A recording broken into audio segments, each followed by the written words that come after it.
Hello dear friends, my name is doctor Ayesha. उम्मीद है आप सब खैरियत से होंगे। आज मैं यहाँ पर आपको बताऊंगी कि आप अपनी मर्ज़ी से बेटा या बेटी कैसे पैदा कर सकते हैं। क्या ये मुमकिन है? अगर ये मुमकिन है तो इसका क्या तरीका है। आम तौर पर ये देखा गया है कि हमारे पास क्लिनिक्स में, ओपीडीज़ में पेशेंट्स बहुत ज़्यादा रब्ता करती हैं। ख़ास तौर पे वो बच्चियां जिनकी 2 या 3 बेटियां हों और वो बेटे के लिए जो हैं हमसे रब्ता करती हैं कि डॉक्टर साहबा हमें कोई तरीका बता दें, कोई रास्ता बता दें, कोई ख़ास मिलने के दिन बता दें, या हमें कोई डाइट ऐसी बता दें कि जिसको फॉलो करने से हम बेटा पैदा कर सकें। या वो कपल्स जिनकी 2 या 3 जो है बेटे हों और वो बेटी की ख्वाहिश रखते हों। अब मैं यहाँ पर बताती चलूँ आपको कि जब हम हॉस्पिटल्स में मौजूद होते हैं और हमारे पास ऐसी बच्चियाँ रब्ता करती हैं, किसी ने अंदर किसी के कहने पर कोयला रखवाया हुआ होता है, कुछ ने दाइयों से अंदर कुछ कॉटन्स को किसी केमिकल से भिगो के अंदर रखा हुआ होता है, और बच्चियां जो हैं पेल्विक इन्फेक्शन से हमारे पास रब्ता करती हैं कि जी हम फलानी दाई है, उससे ये पता चला है कि वो कुछ दवाई अंदर रखती हैं या कुछ खाने को देती हैं जी कि उससे बेटा हो। यहाँ मैं आपको बता दूं कि ये सारे तरीके जो हैं इनमें कोई हकीकत नहीं है, और हकीकत तो ये है कि जो कुदरत ने आपका बच्चा नेचुरल तरीके से बना दिया तो वो फिर आपको जो है बच्चा नेचुरल तरीके से मिल जाता है, चाहे वो बेटा हो या बेटी हो।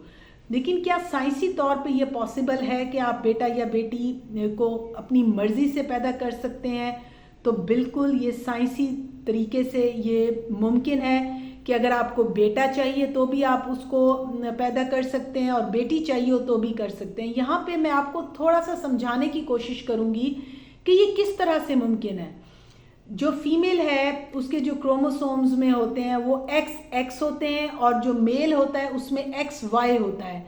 एक्चुअली जो Y है वो मेल चाइल्ड को प्रेजेंट करता है, और जब बच्चा जो है 46XY लेके पैदा होगा तो वो बेटा होगा, और जब 46XX लेके पैदा होगी तो वो बेटी होगी। यहाँ पर हम इसको पॉसिबल करते हैं PGS, या हम PGT कहते हैं, वाया ICSI। PGS का मतलब है प्री जेनेटिक सैम्पलिंग या प्री जेनेटिक टेस्टिंग। इसमें हम ICSI करते हैं या IVF करते हैं, और इसमें जो एम्ब्रियो है हम वो पहले बना लेते हैं। यानी कि जो एम्ब्रियो है वो हम ये बच्चेदानी से बाहर बनाते हैं, यानी कि औरत को कुछ टीके लगते हैं, और फिर हम उन टीकों से बहुत सारे एग बनते हैं, यानी कि अंडे बनते हैं। फिर उन अंडों को हम एक छोटे से प्रोसीजर से जो है वाया वजाइना औरत को बेहोशी देकर जो है वो हम अंडों को सक कर लेते हैं, और मेल का स्पर्म लेके हम बाहर जो है एम्ब्रियो को बनाते हैं, और फिर उस एम्ब्रियो को हम लैब टेस्ट करते हैं। इसको हम प्री जेनेटिक सैम्पलिंग कहते हैं, यानी कि हम इसमें जेनेटिक्स पढ़ते हैं एक एम्ब्रियो की, आया ये XX है या ये XY है। अगर वो कपल्स फॉर एग्जांपल एक बच्ची ने 10 अंडे दिए और हमने चुन के 10 एम्ब्रियो बनाए, फिर हमने जब उनको लैब टेस्ट कराया, और ये एक ऑथेंटिक लैब होती है जो पूरा उस एम्ब्रियो को स्टडी करती है कि आया ये बेटा है या बेटी है, या इसके अंदर और कोई नुक्स तो नहीं है।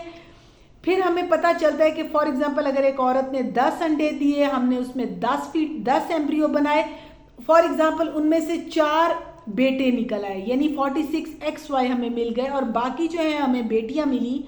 तो हम फिर पेरेंट्स की यानी कपल की इजाज़त से जो बेबी गर्ल्स होती हैं हम उनको डिस्कार्ड कर देते हैं, और जो मेल चाइल्ड होते हैं उनको हम प्रिजर्व कर लेते हैं, यानी कि उनको हम फ्रीजिंग एक प्रोसेस से गुजारते हैं, और फिर हम पेरेंट्स की इजाज़त से, उस कपल की इजाज़त से, फिर उसको हम वाया ICSI औरत के अंदर इंजेक्ट कर देते हैं, और फिर ये हम देखते हैं कि आया उनमें से कितने जो बच्चे हैं वो ग्रो करते हैं। और फिर इस प्रोसेस को आप जो अगर आपके फ्रीज एम्ब्रियोज मौजूद हैं तो आप उसको 1-2 साल के बाद दोबारा भी रीट्राई कर सकते हैं। यहाँ मैं आपको बताती चलूँ, ये एक वाहिद मेथड है PGS वाया ICSI, यानी कि प्री जेनेटिक सैम्पलिंग या प्री जेनेटिक टेस्टिंग, जिसमें हम जेनेटिक्स को स्टडी करके 46XY को ढूंढने की कोशिश करते हैं, और उसको हम एम्ब्रियो को बाकायदा पूरी तरह से डायग्नोज करके कि जी ये वाकई बेबी बॉय है, उसको हम फिर फीमेल में इंजेक्ट कर देते हैं। ये तरीक़ाकार जो है अब पाकिस्तान में और दुनिया भर में बहुत मकबूल है और एक फेमस तरीका है। इसके 100% चांसेस होते हैं कि आप बेबी बॉय को डिलीवर कर सकते हैं।